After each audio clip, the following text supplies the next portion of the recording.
lagi dikasih tahu dan salam kepada Nabi besar kita Muhammad Shallallahu Alaihi Wasallam. Saya mohon waktunya teman-teman semua, bentar ya.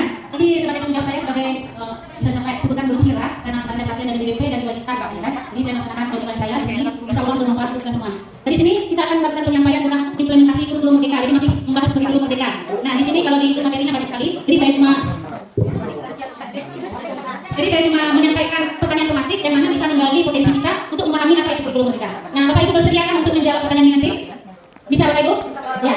Kayaknya kurang semangat nih. Kita coba tepuk semangat dulu lah. Ayo nih. Mbak, mau video. Yang dipimpin oleh Bibi ya. Dulu Bapak Ibu. Semangat. Pak, semangat.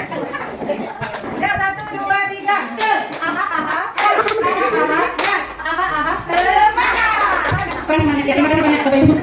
Selanjutnya kita langsung ke materi kita yaitu tentang kurikulum merdeka ini. Tapi kita langsung ke pertanyaan tematik aja Bapak Ibu. Kita jawab dengan jujur sesuai dengan kemampuan kita. Satuan pendidikan perlu menerapkan kurikulum merdeka secara serentak dan berada di tahap siap atau mahir. Apakah pernyataan ini benar Bapak Ibu? Satuan pendidikan perlu menerapkan kurikulum merdeka secara serentak dan berada di tahap siap atau mahir. Menurut Bapak Ibu jawabannya kalau betul, kalau mendapatkan tepuk tangan sekali. Kalau yang menyatakan betul tepuk tangan sekali, yang menyatakan salah tepuk tangan 2 kali. Umumnya salah. Bisa kita minta pernyataan dari Pak Budi ya? Apa alasannya menyatakan bahwa pernyataan ini salah? Bagaimana? Bisa? Bisa.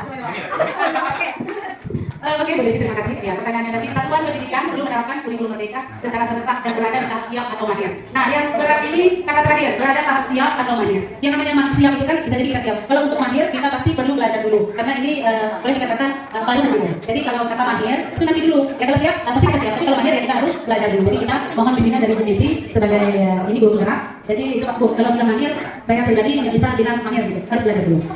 Mantap ya, luar biasa jawabannya. Ada yang menjawab betul? Ada yang menjawab betul? Berarti menjawab ini tidak betul ya? Oke, kita lihat jawabannya. Yang kita lihat dari Kemendikbud ya Pak Ibu, bukan yang saya rekayasa tapi dari Kemendikbud.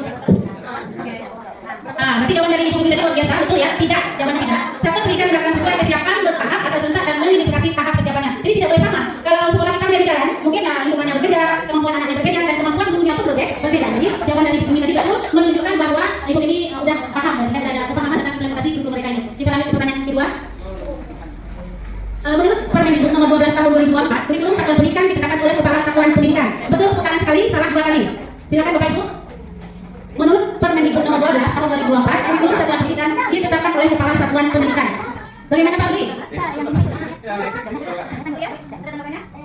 Coba lagi ada yang tepuk tangan dulu. Siapa yang menjawab benar? Benar 1 kali tepuk tangannya. Yang menjawab salah 2 kali tepuk tangan. Tidak menjawab sama sekali. Itu ini? Bagaimana ini? Salah. Menurut Permendikbud nomor 12, kurikulum satuan pendidikan ditetapkan oleh Kepala Satuan Pendidikan. Kita lihat jawabannya. Bu Nemi. Ya.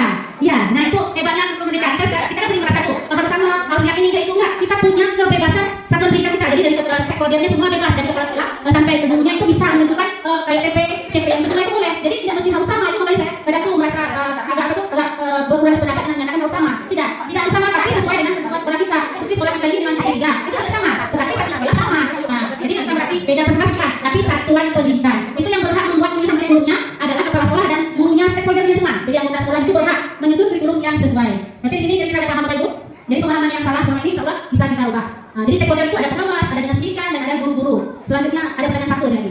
Ini format kurikulum satuan pendidikan tidak perlu dibuat seragam. Betul apa tidak? Silakan tepuk tangan 1 kali untuk betul, untuk salah 2 kali. Betul atau tidak? Saya terkaji dengan jawaban yang tidak. Alasannya Pak?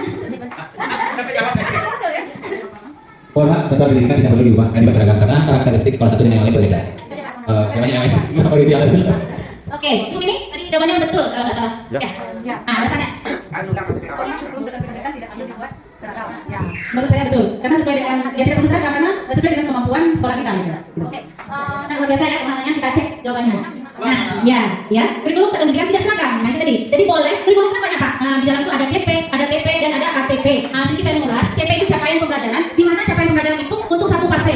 Jadi itu kita harus mencapai setinggi. Kita sekarang berada di dalam setahun 2 tahun ini kita mau mencapai sampai ke bengkulu misalnya. Berarti proses kita itu untuk menyampai ke bengkulu itu ada CP itu tadi. Harus sampai ke bengkulu dalam 1 tahun atau 2 tahun. Nah, di mana TP? Ada di TP. Nah, TP itu adalah jalan-jalan yang kita pilih tadi untuk sampai ke bengkulu. Mungkin kan lewat mungkin ada jalan menarik ya kan? Itu CP-nya. Terserah kita mau pilih yang mana. TP-nya ya, TP-nya. Nah, ATP apa? ATP itu adalah alur kegiatan kita tadi.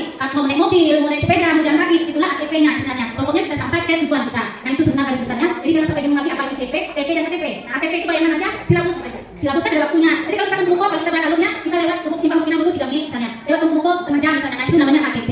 Nah, saya menjelaskan tentang kurikulum mereka dan terima kasih banyak Bapak Ibu sebenarnya banyak menjadikan meningkat waktu kita langsung ke rapor aja besok. Bapak Ibu perlu untuk mulai rapor? Belum ya? Kalau tidak perlu kita tutup ya.